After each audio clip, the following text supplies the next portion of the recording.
Great to be back with you again, everybody. I hope that you've had a good week and that this last weekend when we had the opportunity to be together to study our second in this Engage series, all about the gospel of the community. I hope it was a good challenge to you and a blessing to your heart.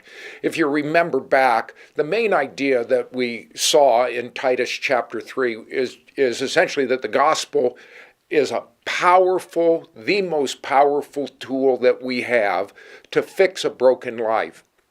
And we talked on the 4 different times, the best way for us to communicate the power of that gospel is when we live at peace, when we're ready to help, when we are standing and resting in Jesus' provision, and especially when we're reaching out with grace to others. And so this powerful message of Jesus' forgiveness of sins, of his cleansing power, his purifying power of his Spirit, boy, it touches all of us. And you've got some great questions in front of you that Scotty has prepared, but what I'd like to do is have you take a few minutes, if it's been a while, especially if you're in a newer group, to talk about when you came to faith in Christ.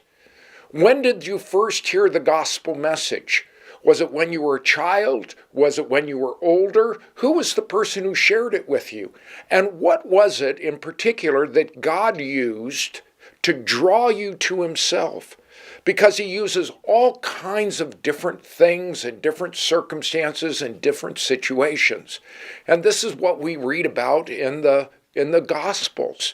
I didn't have time to go into all the different illustrations, but we see he oftentimes touched people first through physical healing. We know that he ministered to people and their emotional needs and their pains and their anguish and their guilt that they felt. The story of Jesus and the woman caught in the act of adultery, this was a woman who was overwhelmed with spiritual shame because of her failure. And God used it again. There's loads of different illustrations, circumstances, even an invitation to Zacchaeus up in the tree. I want to have dinner with you today. And the next thing we know, Zacchaeus is saved.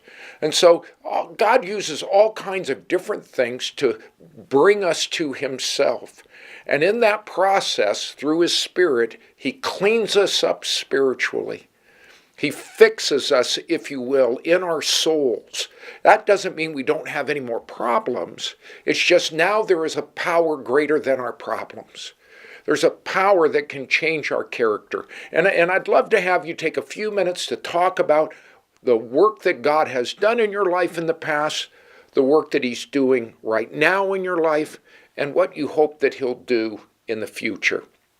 So enjoy your time, take a few minutes, share your story of when you first heard the gospel, who influenced you, and how it's working in your life even now. And then, Lord willing, we'll be back together next week with another Engage message. So blessings on you. Enjoy yourself. Glad you're championing this biblical value of connecting. It's God's plan for all of us. So enjoy yourselves. See you next week.